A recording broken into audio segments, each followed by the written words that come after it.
So, hello guys. So, the topic today is about gas law. So, this topic is under to the chemistry for engineers subject. So, the formula for the gas law is P1 V1 T2 and equals those of P2 V2 T1. So, a 2.0 liter container of a gas has a pressure of 1.5 atm at 25 degrees. What will be the resulting pressure if the volume is increased to 2.7 liters at 27 degrees Celsius? So first, identify muna natin. So from the pressure is naka-atm dapat in terms of atm, while the temperature is Kelvin, while the volume is liters. Gets guys? So a 2.0 liters daw, this will be automatically our V1. So container of a gas has a pressure of 1.5 atm. This automatically will be P1, pressure 1, at 25 degrees Celsius. So in 25 degrees our T1. What will be the resulting pressure if the volume is increased?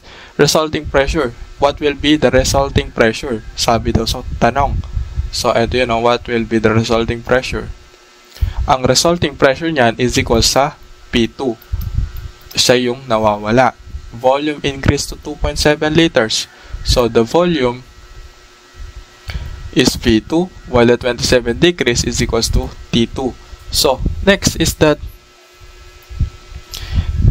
V1. Sulat na natin guys mga given. V1 is equals daw sa 2.0 liters. And P1 is equals daw sa 1.5. Next. So 1.5 atm. Well, the degrees guys, kung mapapansin nyo na yung temperature natin is naka 25 Celsius degrees. So, to convert that into Kelvin, the formula for that is Celsius plus 273. Ang 273 is a constant, while the Celsius, yun yung value ng temperature natin, which is the 25 plus 273. So the answer is equals to 298 what? 298 Kelvin. Yan, 298 Kelvin. So next, yung isa pa nating given na yung V2 daw natin is equals to 2.7 liters. This will be 8 liters. Next, sa P2 natin, sa sinabi sa P2, what will be the resulting pressure? So, unknown siya. Well, the T2 is equals to, this will be our T1. So, yun yung T1 natin. Kung T1 yun, burahin na natin to and palitan na natin ng value ng bagong T1 in terms of Kelvin. Gets? So, while the T2, ang T2 natin is equals daw sa 27. Kung 27 siya guys, what is the formula for the Kelvin? Celsius plus 273. 27 plus 273 is equals to what? So the Kelvin equals daw sa 300. 300 Kelvin. Gets? Burahin na natin to . So the formula for the Kelvin is Celsius plus 273. Gets? Burahin lang. The next is that plug in na sa formula. So the formula is P1 V1. So P1 muna 1.5 atm, while the V1 is 2.0 liters.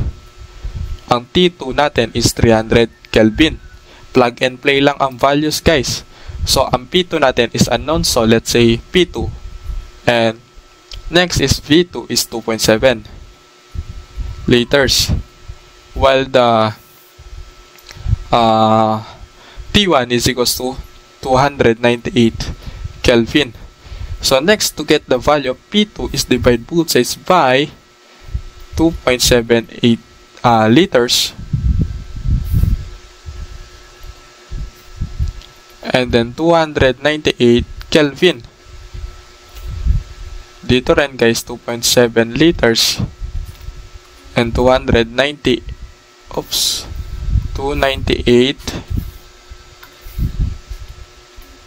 Kelvin. So, as you can see guys, they will cancel. So, ang P2 natin, ang natira is P2 na lang sa kabila, no? So, yung Kelvin makakancel, then yung liters makakancel, so natira is ATM.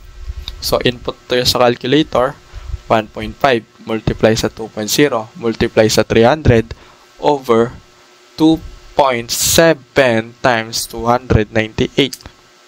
So, the value for that pressure is 1.12 ATM. This will be our value for pressure. Gets. So, that's all guys. Thank you for watching. Goodbye.